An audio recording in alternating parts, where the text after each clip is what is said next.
Скъпи сънародници, по добра традиция, тази вечер сме с любимите си хора. Посрещаме заедно важните моменти в живота, някои изпълнени с радост, други с тревога, но винаги с надежда за по-добър живот. Живеем в трудно време на геополитически промени и рекорден брой кризи в Европа и по света.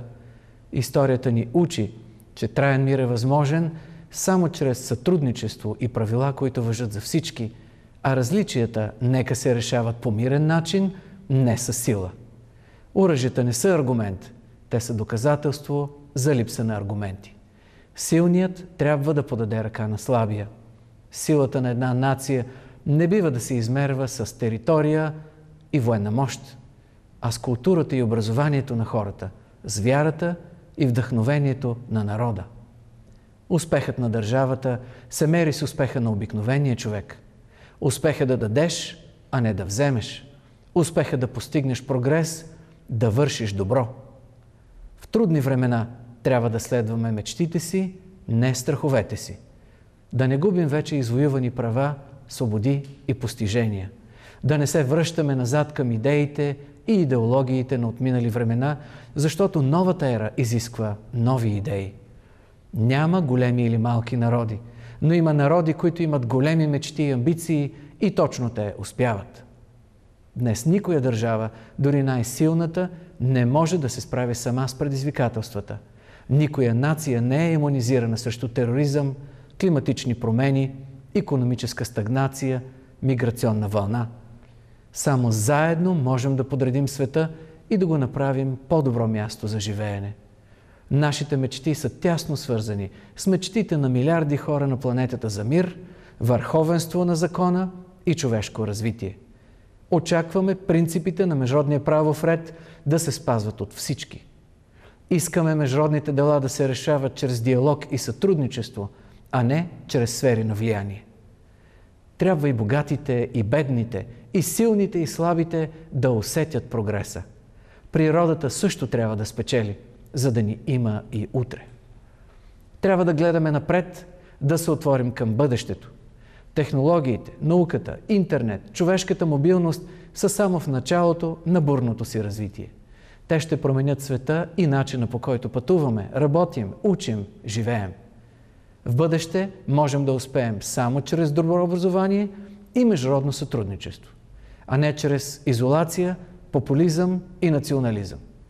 Трябват ни не силни хора, а силни институции. Демократичните институции, служещи на хората, са символ на успешната държава. Нашата демокрация не е перфектна. Тя не винаги функционира добре. Но именно демокрацията ни прави силни, свободни, хуманни. Силата на българите е в здравите ни корени, в нашата духовност и ценности, в толерантността и уважението към различния. Да знаем, че имаме и идеал, и цел, и посока за чиста и свята република и да бъдем равни на другите европейски народи. Да се интегрираме с модерна, демократична Европа, но и да помним завета на предците ни. Да изпълним националната програма България 2020 и скоро да изработим и се обединим около план за развитие на България до 2030 година. Нека да подобрим демокрацията и си подредим държавата. Предприемачите да успяват по правилата, а не с връзки. Институциите да работят с лице към хората и да решават техните проблеми. Младите да видят перспектива и да останат. Да почистим българското море, земя, природа. Да направим нашите градове и села по-модерни и уютни. Да дадем път на можещите и знаещите, на трудолюбивите и добрите, за да се множат делата им. Ние българите сме народ с богата история и здрави корени. Преминали сме през много изпитания и трудности и затова съм сигурен, че в новогодишната вечер гледаме към идващата година с оптимизъм и очакване, че тя ще бъде по-добра, по-спокойна, по-плодородна, че ще донесе здраве и надежда за всеки. Народът е жаден за справедливост и очаква реални резултати.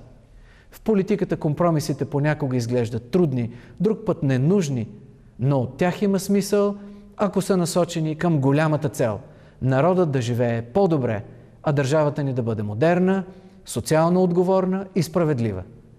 Прекалено дълго чакахме и сега сме по-нетърпеливи. Често бяхме лъгани и затова сме по-недоверчиви, но и помъдряхме. Знаем, че с търпение и последователност ще изградим тази България, за която мечтаха дедите ни и каквато искаме да оставим за децата си. Голямата отговорност пред днешните политици е да отговорят на нетърпението с решителност, на недоверието с честност, на задкулисието с морал. Вече няма място за отлагане на промените и за половинчати решения, нито в българското правосъдие, нито в здравеопазването, образованието или енергетиката. Време е политиците да изпълнят със съдържание думата реформа. Успехите ни идват лесно и веднага. Демокрацията не може да бъде инсталирана отвън, богатството не може да бъде подарено. Демокрацията се отстоява ежедневно и от всеки.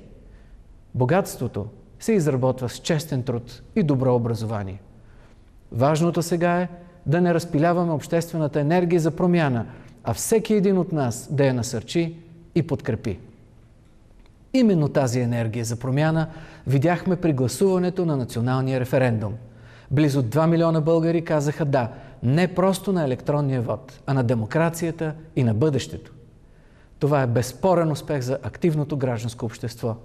Трябва да подкрепим всяка възможност гражданите да бъдат активна част от намирането на решенията за държавата. Само така ще постигнем политическата стабилност, която търсим. Народът казва, че трудностите ни правят по-мъдри. Най-ценни са научените уроци от живота. Изминалата година ни напомни, че нищо не е даденост. Нито мирът, нито демокрацията, нито човешките права и свободи. Наш дълг е да пазим истински ценното – децата, вярата, демокрацията, свободата, родината. Днес българските граждани, независимо от тяхната религиозна принадлежност, заедно преодоляват трудностите на ежедневието. В България и празниците, и житейските несгоди са споделени, като заедно, обединени и уважавайки многообразието, пазим своите ценности и традиции и градим своя общ дом. Скъпи сънародници, предстои да се поздравим с настъпването на новата 2016 година. Пожелавам на всички българи, където и да са те по света, здраве и щастие, мъдрост и увереност в мислите и в делата. Нека в домовете ни има мир, любов и благоденствие. Честита Нова година!